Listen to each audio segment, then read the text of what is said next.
Football season, and that means it's bug season. Heck, who am I kidding? It's always bug season in Texas. And that's why you need Grandeur Pest Solutions in your corner. They're locally owned and operated. They're trained, they're trustworthy, and they have a proven record as they have been in business for almost 10 years. They provide pest control against ants, bed bugs, bees, roaches, fleas, wasps, mosquitoes, rodents, spiders. If it crawls and you don't like it, they're probably going to take care of it for you. Now, they serve all of the Dallas-Fort Worth area, and they're locally owned. These two guys have been running this business since 2013, and every year they get bigger and bigger. But you know what they still do? They still have great customer service. In fact, if you get a hold of them, they're usually going to have your quote and your job ready to go within 48 hours. That's pretty good. Now, you can call them for a free estimate at 469-809-1769. You can find them online at Grandeur4, that's the number 4, shore.com. You can also find them on Facebook. Just type in Grandeur Pet Solutions, and we are so happy that they're title sponsor for OutDrank The Coverage in 2023.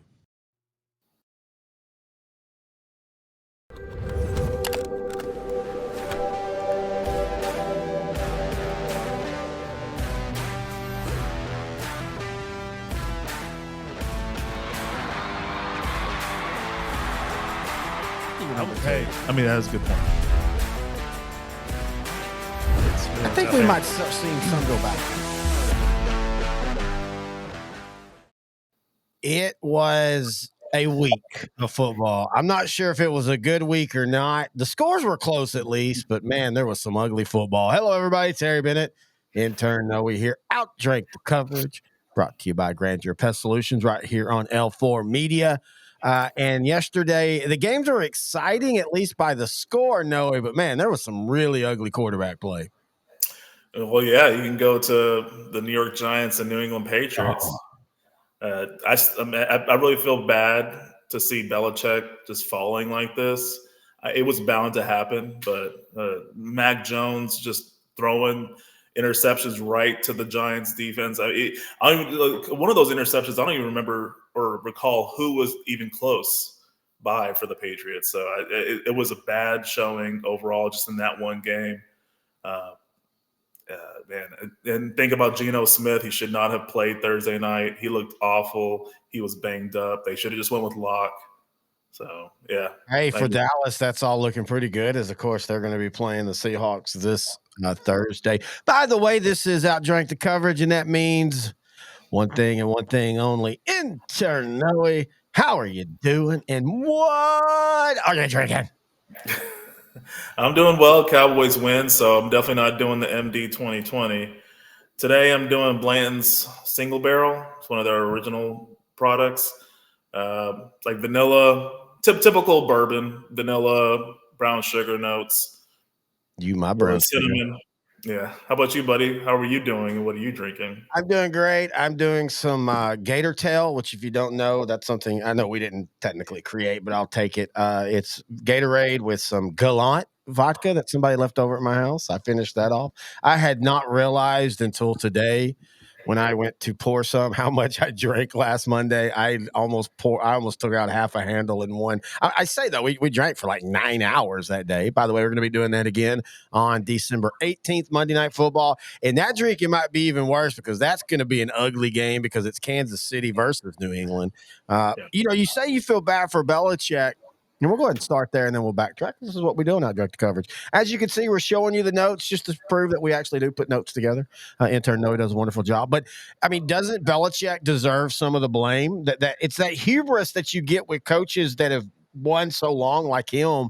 Landry did it, where they think that just no matter what, they're going to win. And, I mean, Mac Jones, look, he was fun at Alabama. He had a decent rookie year, but I thought it was obvious last year that he wasn't the guy to be the starting quarterback. Yeah, I mean, Mac Jones, Tua Tagovailoa, they came from Alabama, but Alabama has 5-star starters, 5-star backups, 4-star third stringers. They have talent and speed all around. So you put a game manager like Jones in there, he can do well in that environment. But with this Patriot team, they have no offensive talent. Stevenson is a good back.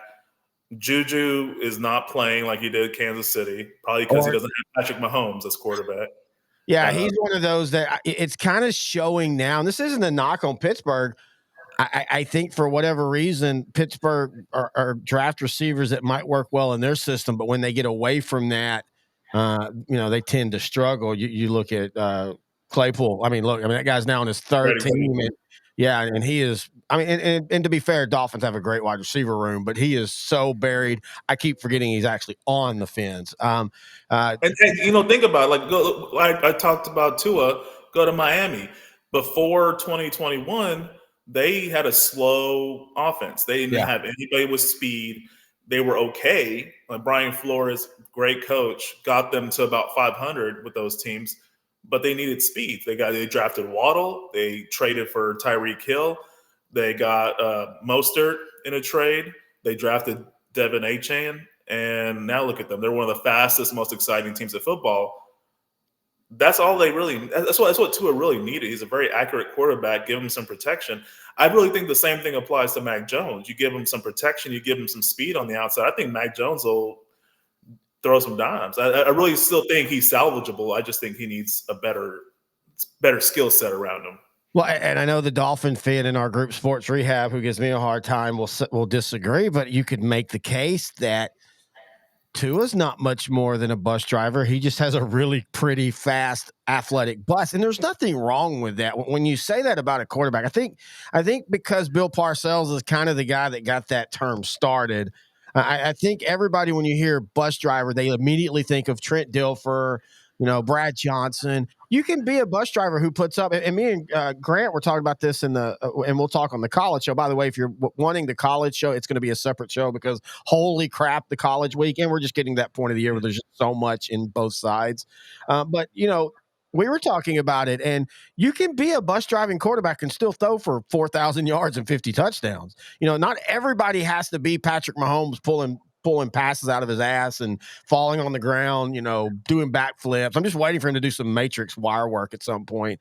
But you can be just a really solid quarterback that makes the correct reads, knows when to throw it, and be great and win accolades. But you're still going to be basically a bus driver because I still contend if you put Tua on this Patriot team, I don't know if any quarterback outside of Patrick Mahomes would have success with this core of wide receivers and running backs and just the whole scheme of the Patriots. Bill O'Brien's the offensive coordinator, and they look like they're a 2009 offense right now. Yeah, it looks awful. They really can't do anything. And on defense, their strength, they're injured at some of their key positions, like Judon's out, their rookie cornerback Gonzalez is out. So their strength is also now become their weakness because they don't have their best defensive players. Their offense was already trash. They don't use Gesicki like Miami didn't use Gesicki. So it just seems like just a wasted season for the Patriots. And Belichick's hubris. I mean, he had Brady back in the day, so he could draft for key positions. Yep. Not necessarily, he didn't really need a first round pick. He just needed a nickel player that could cover the best slot receiver on the opposing team. So he was drafting for specific traits. Position, yeah. It made him look like a genius because those guys would show up in big games. But Yeah. now he doesn't have the luxury of a Hall of Fame quarterback. And on the other side, the Giants, they have won 2 in a row. Their first winning streak of the season. Huh? Their first winning streak of the season. Yeah, the first winning streak of the season. In saying that, the veto thing is fun. I love his pie eyes on celebration and all, but and maybe he turns into Tony Romo. But he looks. I think you saw last week, or I should say yesterday, but technically last week. I guess technically the NFL week is still gone until today's game. But you could tell that he's an undrafted free agent. I don't know what happened in that Washington game.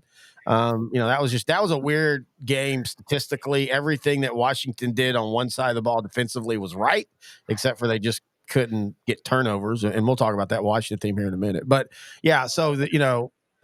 I think it's time for on the Patriots side. I think it's time for Belichick to go. I still contend, and I think I mean, it looks like it could happen. I still contend that if McCarthy loses in the second round, especially if he loses bad or at home, or if it's against San Francisco, Dallas might be looking for another coach, and I think Belichick will probably be looking for another team. And I mean I think that's a good combination as long as Belichick understands that he's 7, and if you're going to coach, you're just going to coach for a year, maybe two. You're not going to have personnel decision. We just need you there for your intelligence and things like that. Belichick is 71 years old, so 71. I think he could coach until he's about 75. I really think he wants to break the all-time coaching wins record. And I think he'd love to be a Cowboy coach. We've talked about that before. His love of the Landry, the Staubach. You and I have even compared. If you really look at the Cowboys run, in the Landry era to Belichick's, the only difference is that Belichick won the Super Bowls more. Landry, if you flip two drives in those Pittsburgh games, and we're talking about holy crap, Tom Landry won 5 Super Bowls, and Belichick in there, he modeled so much after what Landry and them did. So I think I think that would be a thing. And he's talked about he loves the Cow, and him and Jerry Jones have a great relationship. But anyway, let's go. Both coaches are very innovative in their Landry, offensive genius, drafted well, used technology such as just cameras for his replay scouting, was very ahead of his time. But he kind of just rested on that in the 80s, kind of coasted on that. Didn't have that drive, I guess he had. Belichick, he found out a formula to win in the salary cap era. Genius, but he kind of coasted on the fact that he had a Hall of Fame quarterback. Now he doesn't really know what to do right now in his early 70s. So being on the Cowboys, hypothetically speaking, he has the actual talent. He can go back to some of his old tricks, and it could actually work because he actually has the talent to back it up. The only thing I would worry about, well, A, if you hire him, Dan Quinn's gone, and B, I would hope that he's not going to try to do a 3-4 or anything like that. That's, even though, man, Parsons is an outside backer in a 3-4, like a TJ Watt position. Wow, that would be kind of fun. All right, let's go ahead and go back to Turkey Day. We'll start at the top. The Detroit Lions kind of once again prove that they're really good. But they have a huge issue, and I want to say this: almost every quarterback has this issue, but Jared Goff specifically, if you get pressure on him, he just folds. Yeah, he was sacked 3 times, got hit 12 times, fumbled the ball 3 times, fumbled it over to the Packers. One of those was returned by a touchdown by Jonathan Owens. And did you know? For the first time ever, did you know? I don't know, this is late breaking news. He's married to Olympic legend Simone Biles. I did not know that. It sure is funny. The NFL will show the white couple, Taylor Swift and Kelsey, but we never know about that, even though it's literally on every social media every Sunday for the last 2 years. And man, I say it like that only because they kept pounding it in. Just reminding everybody. I honestly feel that there was a little bit of we need to do that to show that we're not just always showing Kelsey and Taylor Swift. Look, first off, Jordan Love, I do want to say, Mr. Love, I had to pick you up because Joe Burrow got hurt. I might not win our money league, but my God, I'm doing what I always do. I start slow and I'm coming on. I've won 3 in a row. I have a path to 8-7. 8-7 might get me into the playoffs in that, but Jordan Love with a 34-point day. But going back to this is what I said about the Lions. Lions are really good. But the Lions and maybe the Eagles, we could talk about this when we get to that game, but the Lions just feel like when everything's going right, they're going to win. When everything does it, they have not yet figured out how to pull those games out. And I think that's why I still say, like, if Dallas is having to go to Detroit week 1 of the playoffs, I'm not. I mean, it's gonna be tough, and we'll know a little bit more when they play here in 2.5 or 2 weeks. It's on a Saturday, even though it's Monday Night Football. It's on a Saturday, but we'll know more. But I'm not afraid of Detroit because Dallas has a pass rush. Yeah, Dallas has a pass rush. Detroit, like you said, they have a great line and they run the ball well, but the Packers got to him and he was flustered. When that happens, they're playing from behind. They look like a shell of themselves on offense. It was all the points and yardage they got was almost, I would say, garbage time, to be honest with you. Love was looking like Aaron Rodgers in that game. And it just looked like Detroit didn't really have an answer. I think Detroit played well defensively. I just think, and I think offensively, if another problem, which I guess sometimes is not a problem when it works, but they're 1 for 5 on fourth down. Yeah, I really think, I really big. think, yeah, I really think he needs to scale back on being that risky. Especially there was a fourth down on their own 23, and they did a fake punt, and they didn't convert that. Yeah. So he always says that all of his go fours are firmly rooted in analytics, and they usually bear out correctly. But you've also got to be able to have that feel of when to and when not to on that. Not just because of what the stats tell you, because if it works 60% of that time, that means 4 out of 10 it doesn't. You're literally at that 50%. And so I don't think I think sometimes he doesn't read the room right on that. And I think again that goes back to that hubris, and you get that image. I remember Ron Rivera talking about when he almost got fired, and then 2015 he became Riverboat Ron, and he started going for it when they shouldn't. And he admitted like a couple years later, like you almost felt you had to because that was your perception, and if you didn't do what your perception is, then are you not using your strengths? But again, Detroit's going to be fine. But I will say this loss puts them. They had you had thought kind of maybe after the Vikings had lost last week in that just great, fun Denver game that, okay, that was a cute run. They had a nice winning streak. It's over. I mean, they're now sitting again 2 games behind, and these 2 teams have not even played yet. Yep. I mean, I said it 4 weeks ago, and I will contend, and we'll know a little bit more tonight with Chicago and Minnesota. I don't think it's out of the question that Minnesota it runs down Detroit at least to make those 2 games huge. The 2 games out, like you said, but also the key factor is they're 2-0 in their own division. So they could just win their division games. I mean, it could possibly be theirs to lose. Well, check this out. The Vikings have the Bears tonight, the Raiders, the Bengals, which all of a sudden that one, okay, that's a win.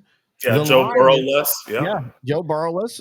Browning looked good yesterday, but you can tell the difference. The Lions, the Packers, and then the Lions. So, I mean, you're setting this up, and we don't know how Detroit's going to play with pressure. They started hot, and they front ran this whole time. Now they've lost 2 out of 3 and lost them pretty bad. And you've got a Minnesota team that I dare say that if Kirk Cousins were there, I would almost guarantee that they run them down. I love what Dobbs is doing, but I still think that might be the undoing for the Vikings when it comes down to it.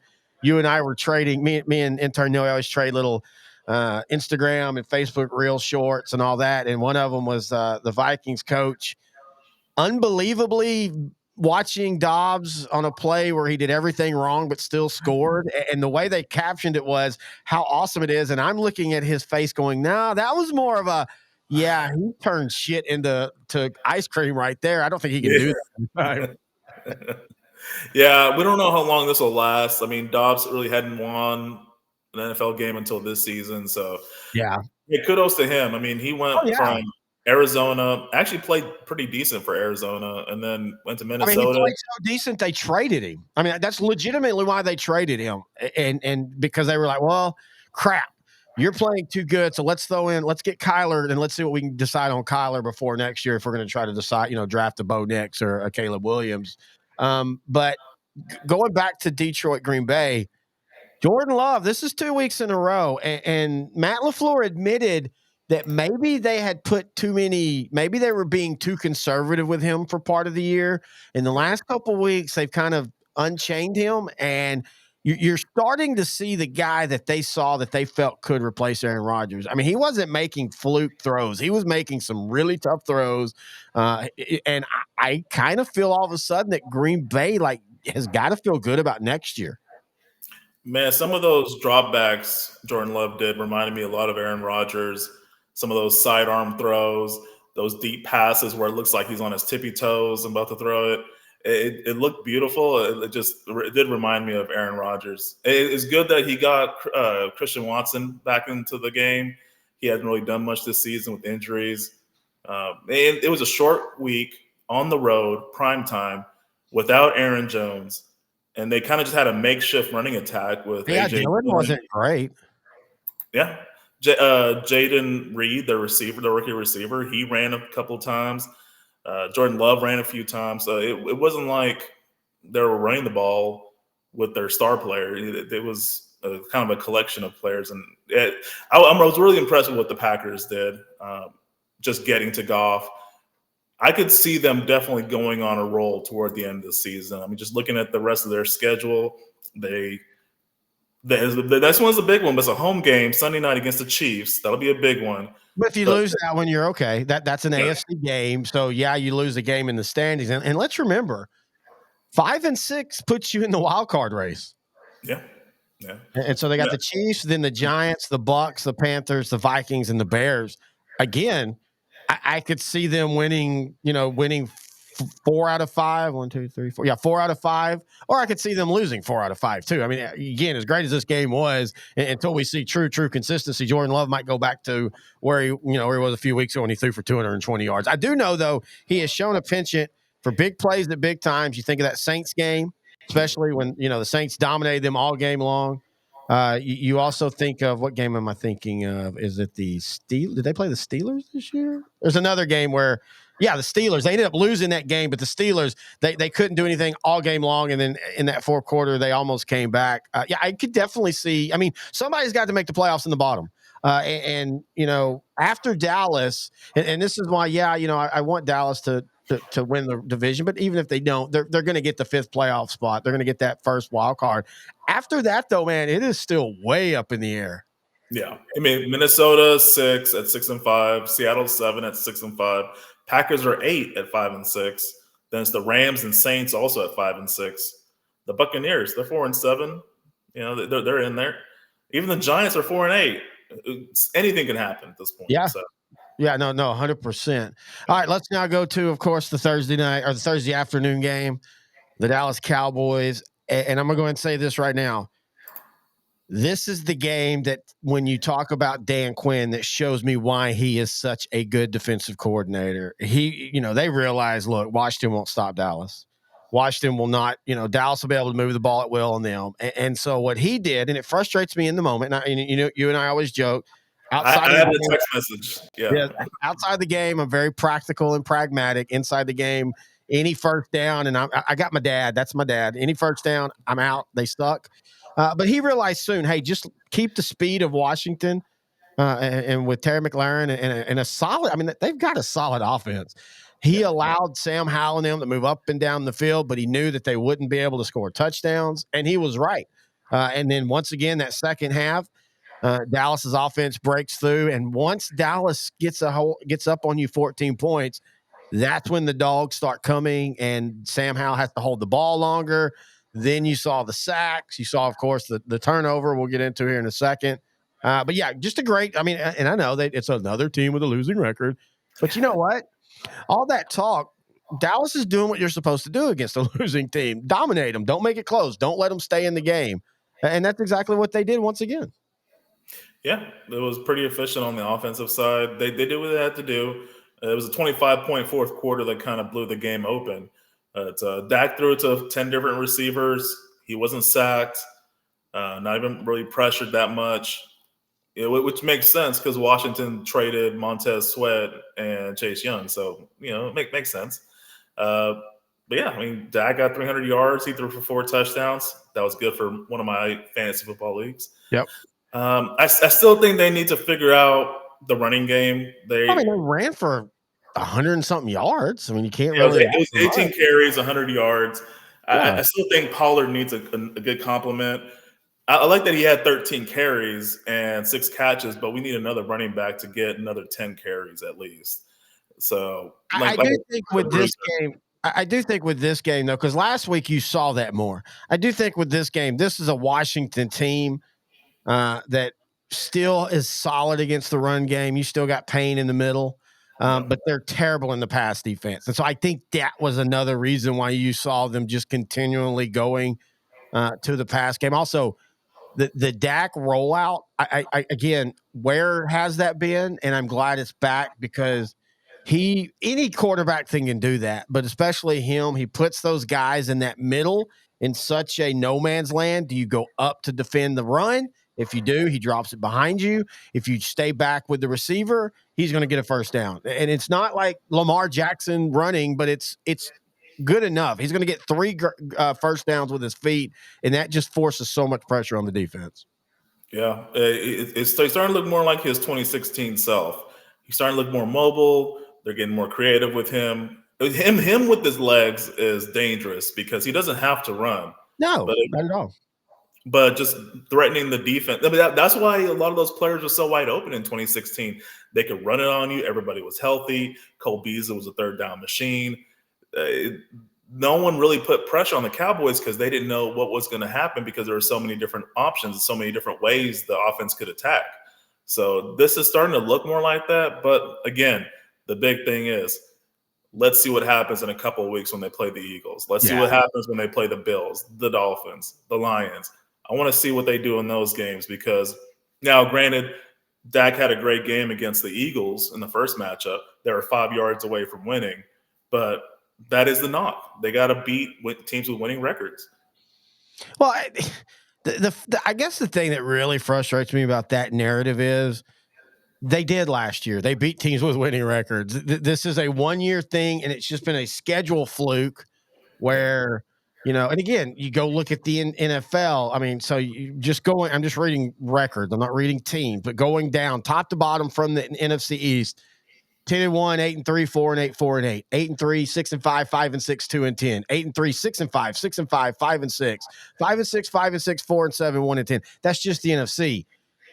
Everybody outside of 4 teams in both sides of the brackets are around 500. That's football. And to go back to Tom Brady and his big rant, and we didn't really put that on the notes, but if you don't know, Tom Brady had a big rant oddly about complaining about quarterback play and the game is softer when, dude, most of the soft rules were because you tore your knee up and missed the whole season, which I'm fine with all the rules, but at least admit that. But he's missing the narrative. It's not bad. I mean, it's bad quarterback play in essence, but it's because teams are everybody's on the same level. The difference between outside of Dallas, Philadelphia, and San Francisco, the difference in the NFC between an 8-3 Lions team and a 6-5 Seahawks team isn't really much.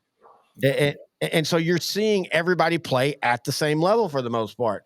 And so, that's, I just think that narrative gets a little overblown. We'll see this week. They play Seattle. Technically, Seattle has a winning team record, though. It feels like Seattle's really starting to kind of struggle. They've lost 2 in a row. They're so beat up. And they've got the Cowboys this week. They've got the Seahawks. I mean, the Niners, and then the Eagles.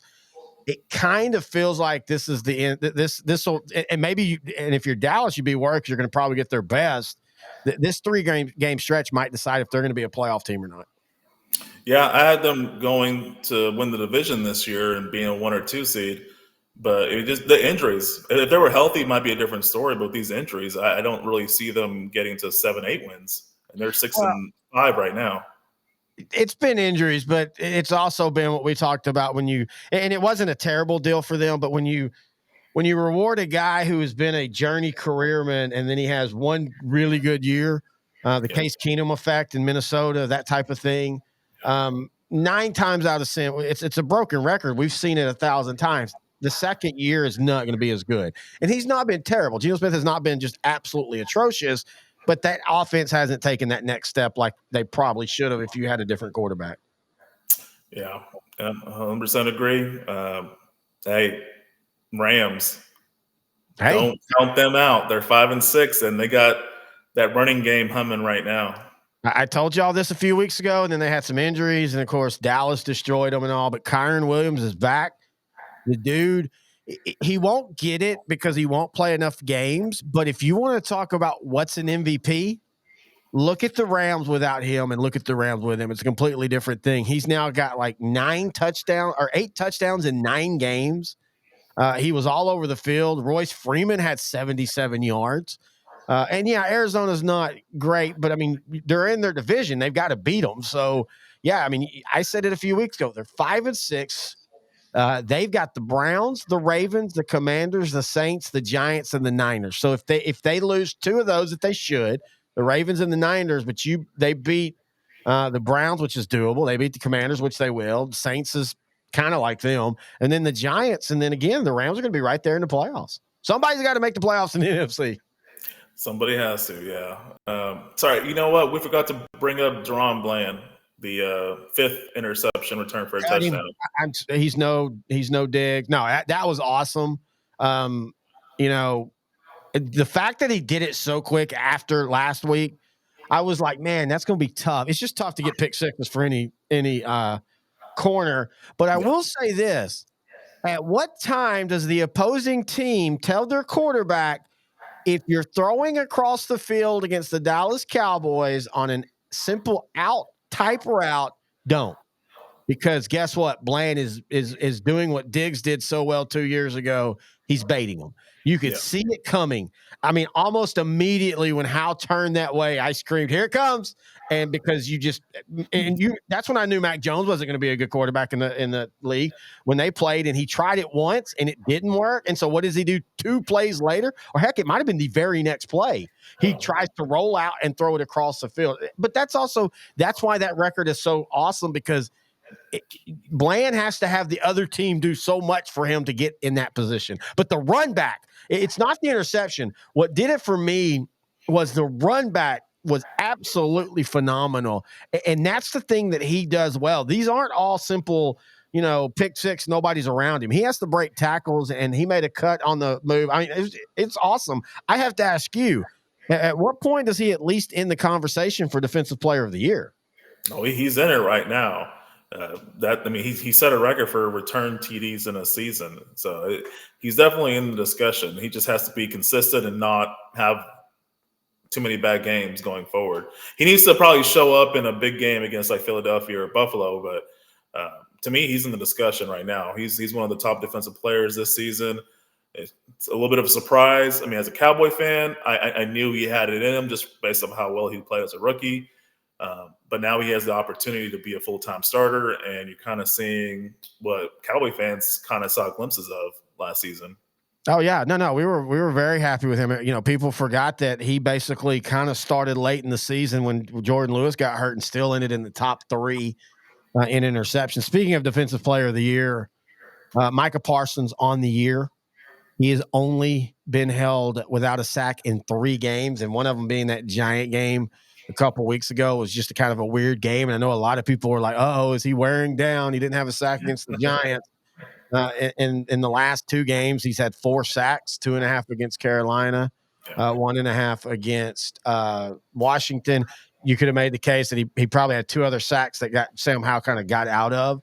I think that's the thing that impresses me most about Parsons is, I love DeMarcus Ware. You and I have talked about this before. One of our first, when we really started talking football, I said, look, DeMarcus Ware I love edge rushing. I've always been a fan of that. Charles Haley was my favorite Cowboy in that era. And then Ware, but my frustration was it was either a sack or nothing.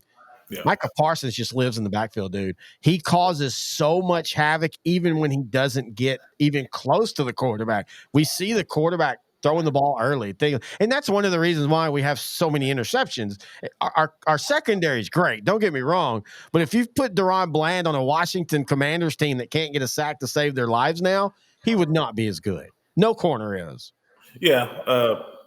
I love sacks. Those are great. Yards lost, puts more pressure on the offense. But what I like even more is redirecting the pass of a quarterback, which is what Parsons does really well. He makes them rush their throw. He makes them miss or throw in the wrong direction, or not misdirect the pass. Yeah. And that's the stuff that causes incompletions and turnovers. And that's the stuff that's more consistent and can last longer. Man, it has really been nice just to watch him play for the Cowboys. I hope Dallas has enough money to pay him because he's going to be that's an issue. Yeah, he'll be priority number 1 in the offseason to get. I mean, the biggest thing for him is also, as you and I talk about in today's world of salary cap, your biggest talent is availability, and he's just one of those that doesn't miss games. Yeah, he plays hurt. He's consistent. I just love the way he plays, and I just love the fact that he's available. I will say this, and this includes the Eagle game. And by the way, in the Eagle game, that's one thing we can talk about.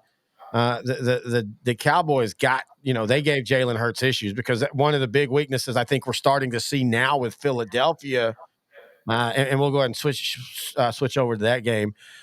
Philadelphia having some banged up offensive linemen, but even when they're not banged up, uh, outside of Lane Johnson, they give up pass rushes. The Buffalo got to Jalen Hurts early. Jalen Hurts' feet saves a lot of that. Same thing against the Cowboys. But the Eagles do what the Eagles do, man. They're living on that magical cloud right now as Philadelphia. I mean, Buffalo basically first half dominates them. Like Hurts had like 30 yards of passing and 2 turnovers, but Buffalo was not. And this is the Buffalo season all year. Buffalo was not converting when they need to. And so they go in at the half 17-7 when they legitimately could have been up 28, maybe even 31-7. Yeah, I mean Buffalo did dominate this game. They just couldn't. It's the same issue in McDermott's career with Buffalo. For as great of a successful run as they've had, this is the best stretch they've had since the early to mid '90s. Yeah, unfortunately, they just can't close it out. Yeah. They'll win some big regular season games, but games like this was just a big regular season game. They'll be in control. Like if you watch this game, beginning to end, you think Buffalo is the better team, but they just can't convert. They'll make the mistake. Hey, both teams had to play in rainy conditions. I don't use that as an excuse. Oh, no, no. To be honest with you, it looked like it affected Philadelphia more than it affected Buffalo. I mean, I was about to say both of them because but especially Buffalo, bad weather should not be an issue. That's why it blew my mind last year when that kind of became some excuses for them in that Cincinnati game. I'm like, wait, so now you're complaining that you at home Yeah. in the weather that you supposedly thrive on, you couldn't do it. But yeah, the rain, honestly, I mean, outside of for Buffalo, it never looked like it bothered them. I mean, they played fine. That offense moved up and down. And again, we go back to the one weakness if you're going to beat Philadelphia is their defense. I do kind of feel like, and not as much because they went to a Super Bowl last year, so they have a track record. Yeah. But I also kind of feel like Philadelphia is a little bit like Detroit, where man, when they win games, it's like, man, they're winning in weird ways and stuff. And heck, Philadelphia might be the most weird way team. You're starting to see people go, how good is this 10-1 team? How good is this 10-1 team? Do you know it? I still think they can go back to the Super Bowl. They have more flaws than they did last season, but I mean, they're playing a lot of younger players just because they lost a lot of key free agents from the prior season. So I think they don't know who they are yet. They lost their offensive coordinators. They lost Hargrave. They lost a linebacker. They lost C.J. Gardner Johnson. Yeah, their Marcus secondary Epps. is bad. Yeah, they lost two of their starting secondary players. One of the linebackers, one of their key defensive linemen, and they're getting older. Brandon Graham, Fletcher Cox, and then on the offensive side, you got Kelsey, you got right tackle Lane Johnson. They're all on the wrong side of 30. They're just getting a year older. Now, they're still great. They can still hang with these teams, but at some point, they're going to start replacing a lot of these. They did a good job in the last couple of drafts. They got Jordan Davis, they got Jalen Carter, they got Nolan Dean. They drafted Illinois safety Brown, I think it was. So yeah, they've done a good job there, but at some point, it's all going to come crashing down, and they need to basically revamp their entire offensive line. They're still one of the best, but they're all a little too old now, and they're not going to last there. 3 years from now, that whole offensive line is going to be completely different. Maybe my Lotta will be the only guy still there. Yeah, That's about Lane it. Johnson's starting to get beat up more. He missed most of yesterday.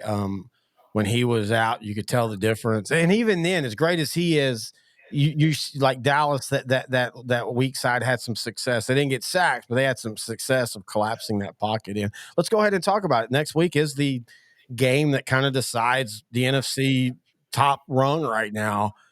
San Francisco and Philadelphia. And Can I say one more thing? yeah, go ahead, go ahead. I will say I think we talked about it already, but Bills offense, I was still impressed with how they played. Joe Brady has done a great job replacing Ken Dorsey, and kind of the same thing. We'll talk about Pittsburgh later, but firing Matt Canada was kind of a blessing so far, at least for one game. Pittsburgh got over 400 yards of offense this weekend against the Bengals. See, I'll disagree with you on this. I mean, not that Brady's done a fine job. But this game felt exactly like it was when Dorsey was there. They ran Cook for a little bit, and as soon as it doesn't work, they stop running him. They have 175 yards of rushing, but I mean, 81 of that came from Josh Allen, and that's what he does. I again will say it: Buffalo gives up on the run too early. If you're gonna run, I mean, that's the whole thing. You and I know we grew up with it as far as like even the Cowboys of the old and the Emmitt Smith era. If you're going to run, your first 10 carries are usually going to be okay to not great. You're softening up that defense, and Buffalo still will not do that. I still think at the end of the day, even though he came through, man, they were relying. I mean, 51 throws, I think it was. Yeah, Yeah. 51 throws for Josh Allen. He ran the ball 9 times, so 60 times you're counting on him to be 100% perfect. As much as I give him a hard time for at times being a turnover machine, it's like we talked 2 weeks ago when the firing happened. That was Romo. Romo could do everything, but he also turned the ball over until you capped him and said, okay, if he throws it 30 times, it's so much better than if he throws it 35 times. Which we saw in 2014. Yeah. I mean, yeah, Allen, touched the ball 60 times, but he got over 400 yards. He got 4 touchdowns. They ran the ball over 30 times outside of Allen. So, I mean, they were committed to the run, but yeah, I can see your point. When you're throwing it 50 something times, there's still a disparity. So, Yeah. And yeah, a lot of I them, get. I still like the way they're playing. I think it's a little bit better than what Ken Dorsey did, but let's just see more games and maybe yeah. they'll get better. So. Yeah, no, and you're not wrong. I mean, it is better. I don't want to make, but it just felt like yesterday. It still went to, oh shit, what do we do? Give it to Yeah. give it to Josh and let him do it. But anyway, so let's go to next week on this part. We're just kind of bouncing around. San Francisco versus Philadelphia. It's the right now winner will take a big step towards that number 1 seed. Even though if San Francisco beats the Eagles, they still need the Eagles to lose at least one more time. I kind of feel like it might be like the Dallas game where San Francisco gets up early and just doesn't allow the Eagles to breathe because, at the end of the day, the Niners still, to me, are the best team in the NFC when they're not hurt. I'd like to see what a full game with Brock Purdy does. I mean, this is look at me in Philadelphia. We saw the NFC title game. It was a competitive game up until Purdy got hurt and taken out. It almost looked like San Francisco was about to take control of the game. And then after that, they went to the backup. The backup got hurt, and then San Francisco didn't have a quarterback for the rest of the game. And that was all she wrote.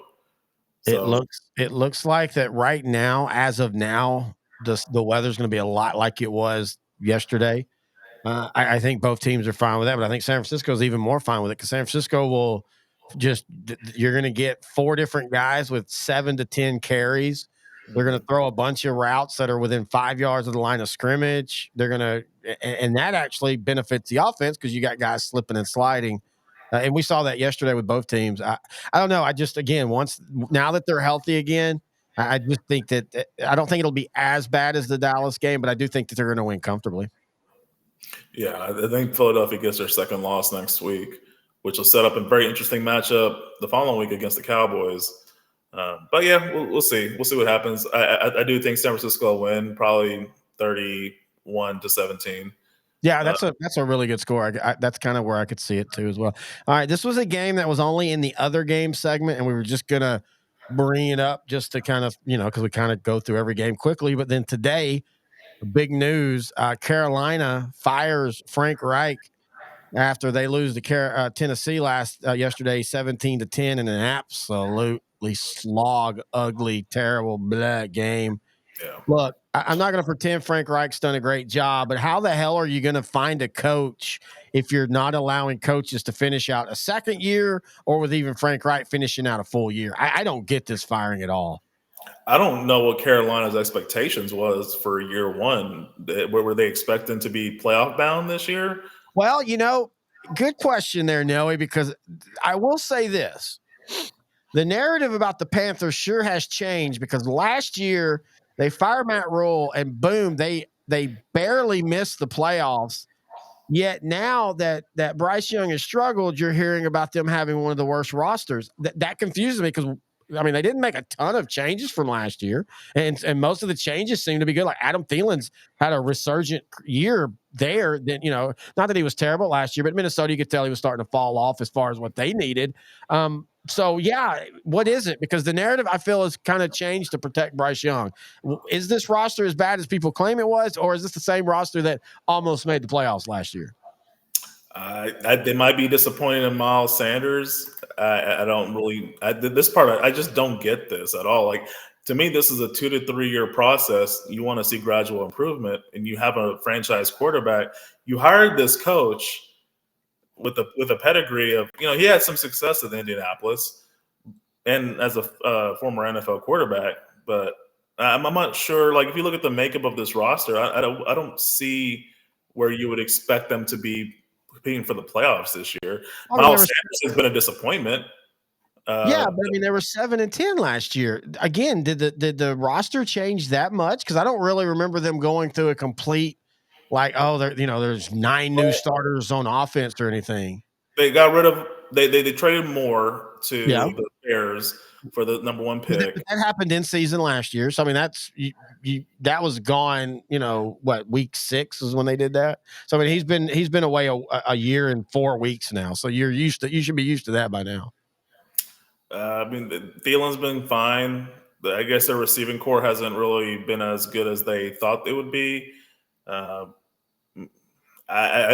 don't really get it. I really think I just don't see them being this team that's gonna. I mean, they're good defensively, but I think they're kind of hamstrung by their offense not being able to do much. And part of that is a rookie quarterback, and part of it's just because they have some pieces, but not all the pieces. Well, and then maybe this is why you fired Reich again. Maybe it is him in the scheme because again, this is a 7-10 team where Sam Darnold was throwing for 300 yards in games last year. Just know this: you basically got rid of the best running back in football, and DJ Moore. I think sneaky one of the top 5-6 guys that if he was on a team that threw the ball more, we would see him having like the CD Lamb type of numbers. You've seen spurts like that Thursday night game. Where he had that was over 200 yards, 3 touchdowns. Yeah, had 120 yards after one half, and so I don't know whether you think Frank Reich was the answer or not. I don't know how you know that. I just don't get it. And then that's been the knock on. I think what's his name? I can't remember his name. The owner there, but that's been kind of the knock on him since he took over for Richardson that he won't just. He's not like Jerry Jones hands on, but he's not allowed. Like I'm not saying Matt Rule was the answer either, but you've got to give these guys time. You can't expect in 12 games to know if that guy's your future or not. Yeah, David Tepper, who's the new owner. Yeah. I don't think it was enough time to really gauge. I agree with you. I really think Reich at least needed another season, probably a third, but it is what it is. They're going to be back to being this crappy next year too. Yeah. They need time, and I don't know why the owner felt that 11 games was enough time for him to evaluate Frank Reich. I don't agree, but we'll see. Maybe we're the idiots. Maybe he has an idea of who he really wants, and he might know they'll be available after this season. Because you can't go like a Dan Quinn. I mean, unless you got a hot shot offensive coordinator, maybe a Ken Dorsey. They got a really good defensive coordinator, the one from Denver, Ajiro. Yeah, but I just don't know if you have a young quarterback, again, unless you hire a defensive minded coach that's going to say, hey, I'm going to hire a coordinator on offense and I'm going to let him work and I'm just going to do my thing. You feel like they've got to go with another offensive guy because now you're trying to, because look, they're in trouble. They don't have picks. This isn't this actually might be a good thing because they're going to get a top 5. No, they have nothing. They're in trouble for the next couple of years. And again, that's another reason, like, who's going to come to this job? Why do you fire? Even if you don't think Reich's the answer, maybe you grind it out with him for a couple of years just to get your draft capital going back. But either way, we'll see. It feels like Carolina's about to hit this just era where they're going to be really, there's always got to be a couple teams, and it feels like they're about to hit that era. Hey, Houston's in a better era, but they learned yesterday it's fun to be exciting and all, but you've got to do the little things. And Houston didn't. And That's to be fair. The officials were not on Houston's side yesterday. Jacksonville got the benefit of some calls, but I Yeah. think it's all time to realize how good this Jacksonville team is. The 8-3, I legitimately think they're a team you don't want to play in the playoffs. And people are going to say, "Yeah, but Trevor Lawrence's stats. This ain't about stats. Go watch him play. He's making the throws when they need him to." Yeah, this is a clutch win, and this is a different Jags team than last year. To me, it's more on the defensive side. They're creating turnovers, getting some pressure, which they were struggling with, and it kind of was highlighted in the divisional round against the Chiefs. This season, I mean, it's been pretty consistent. They've had some of their a couple of their losses have been pretty bad. I mean, they lost to the Texans early in the season. It was a pretty bad loss. They lost to Kansas City in a, I'd say, defensive struggle, but it was just an ugly game. Yeah, just Uh, an ugly game. yeah. No, I mean, this like having Calvin Ridley really opens up that offense. Now, Etienne, they ran him 20 times. He didn't get much, under 60 yards, but the fact that they're committing to the run, just trying to be more well balanced on offense. Lawrence only had an interception, which is, hey, good for him. Back last year, he was throwing like 2 or 3 picks a game Yep. and then having a Superman level second half. Houston, hey, I really like this team. I want to start like really adding them to making this more of like a Texas show, just doing a Dallas recap, a Texan recap. There's a lot to love about this. No, I don't mind.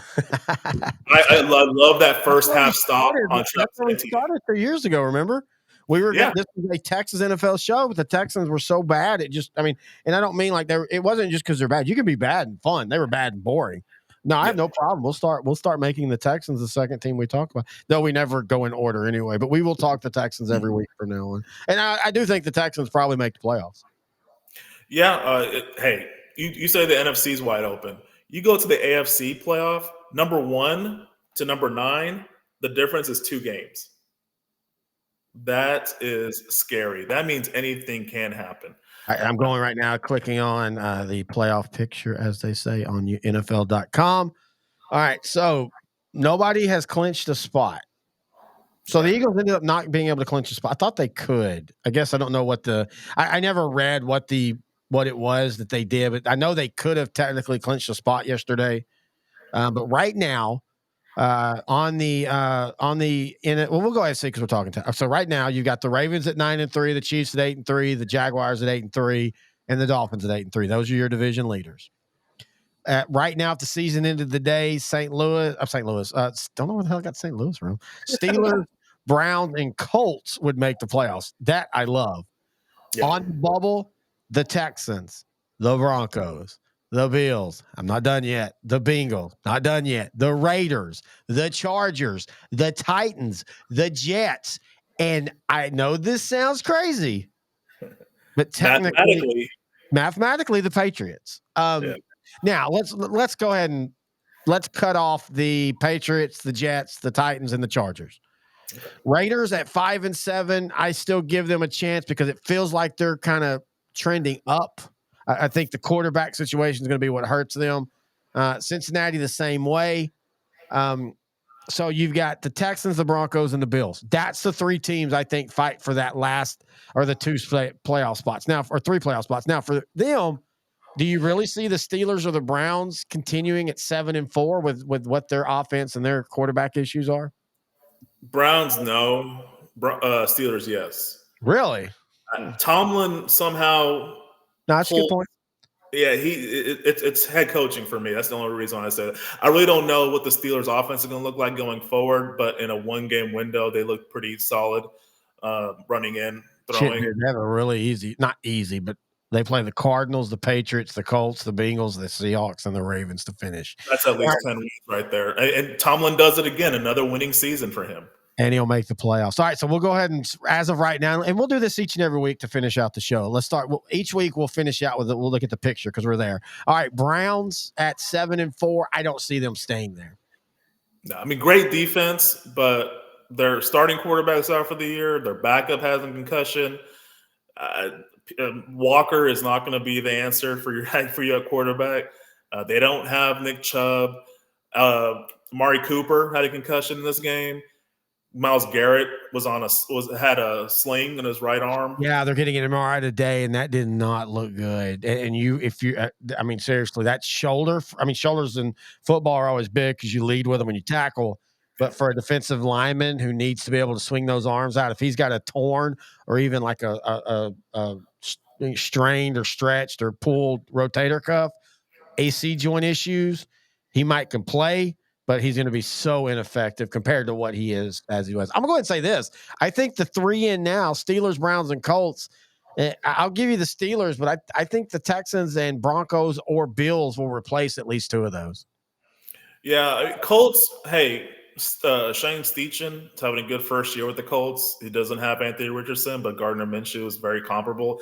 He has Taylor and Moss at running back, so they Dude, might be they look good. That Yeah, run game looks really good. Quentin Nelson is back. It's amazing how when your running back's healthy and you get a scheme that doesn't just leave your quarterback out on a window, and maybe that's why Frank Wright was having issues in Carolina because it's the same scheme. It's amazing how Quentin Nelson looks so much better this year.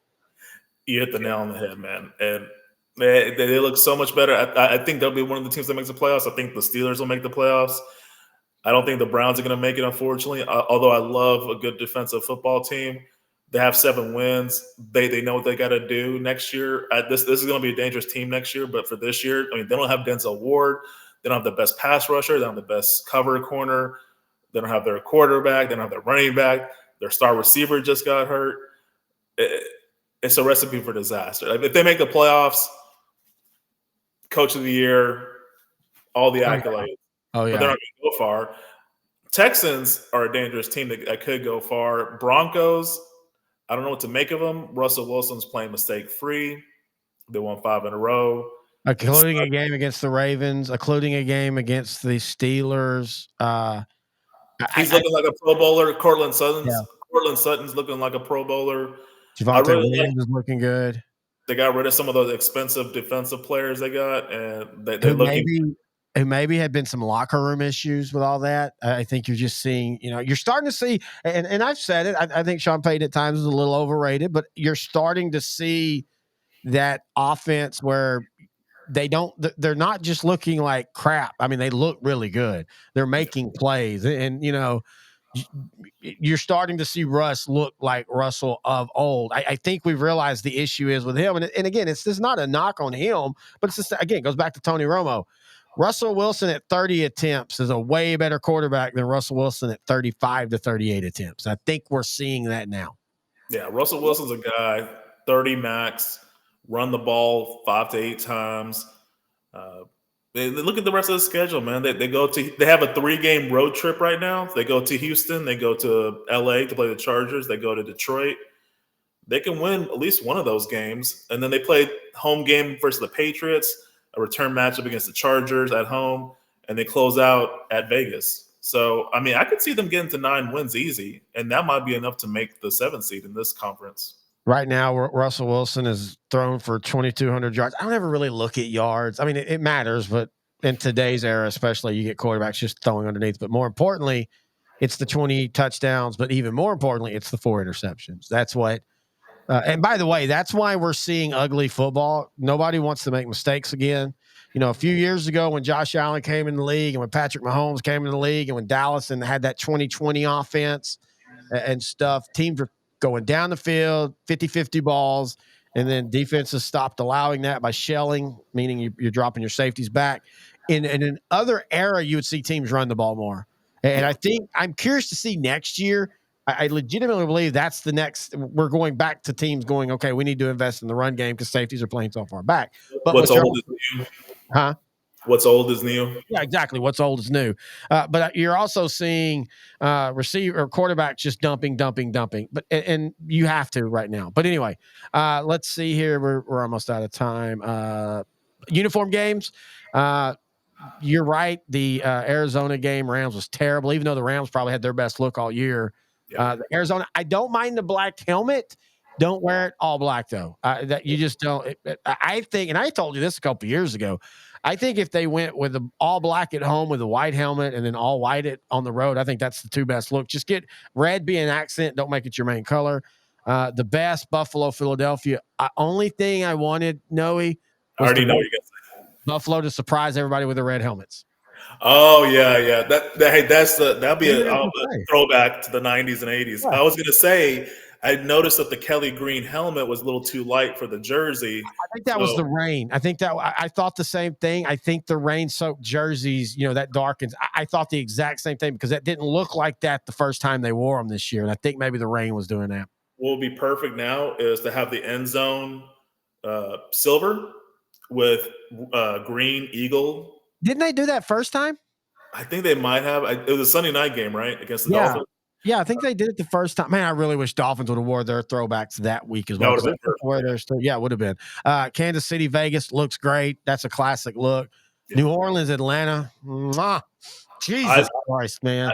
Atlanta has their uniform. They need to stick with that. That was I, beautiful I watching don't. Jesse Bates take that ball 92 yards for a Dude, touchdown. again, you talk about player of the year and corners never get it, even though Stephon Gilmore did one. Bates is playing him. I mean, that dude is he's like Jamal Adams for Seattle, but also can cover.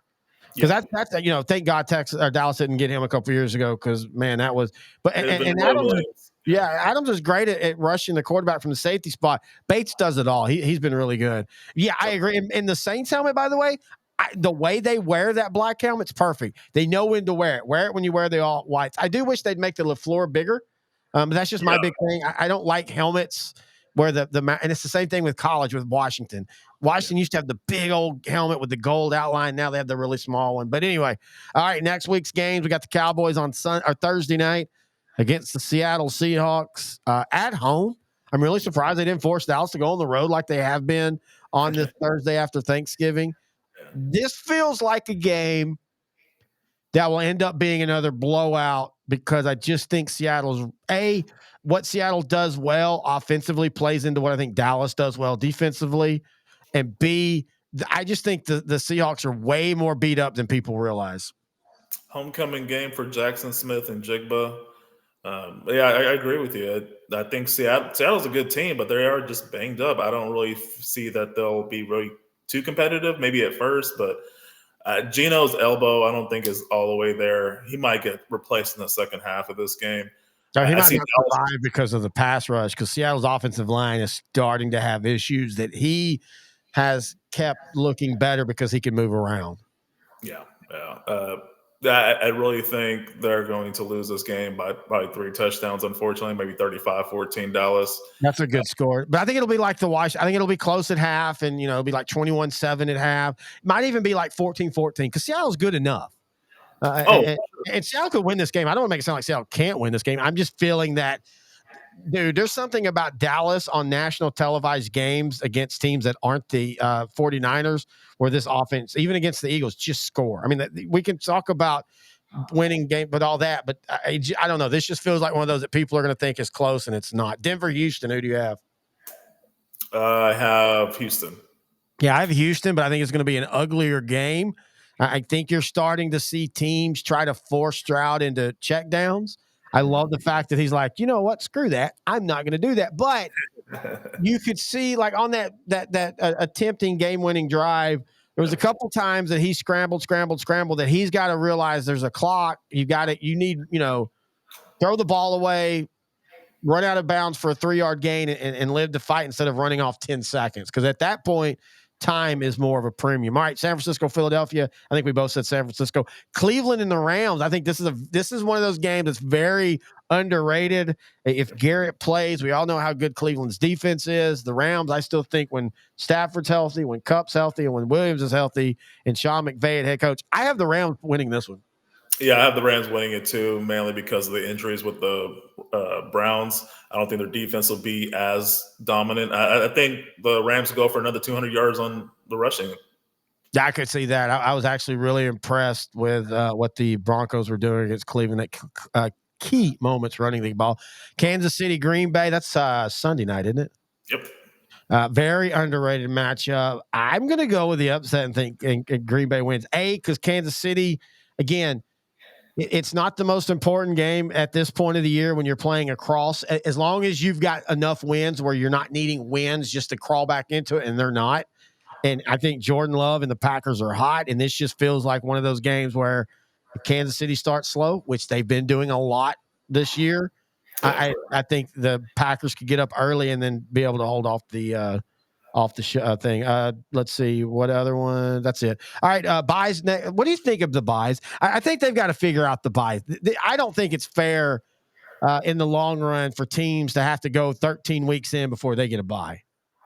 Yeah, I mean, they look at some of those teams. Buffalo could have used one a while back. Baltimore, they're surprisingly healthy, all things considered. I mean, they don't And have Dobbin.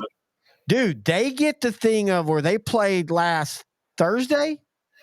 They got a big break. They played last night, and then they don't play. I mean, one game in like 18 days, where you have teams like Dallas having to play 3 games in 18 days. The last couple of years, they struggled because they lost Lamar Jackson. Now he's healthy Yeah.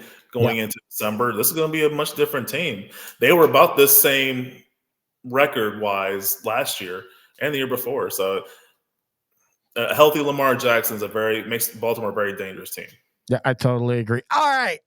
That's going to do it for the pro edition. That's right. We're splitting them up right now, probably next week too. And then after that, we won't really have a college show for a couple weeks. But if you don't know, if you look up or down on the YouTube channel, you'll see the other show. Until next time, he's intern Noe. I'm Terry. And this has been OutDrank the Coverage, brought to you by Grandeur Fest Solutions on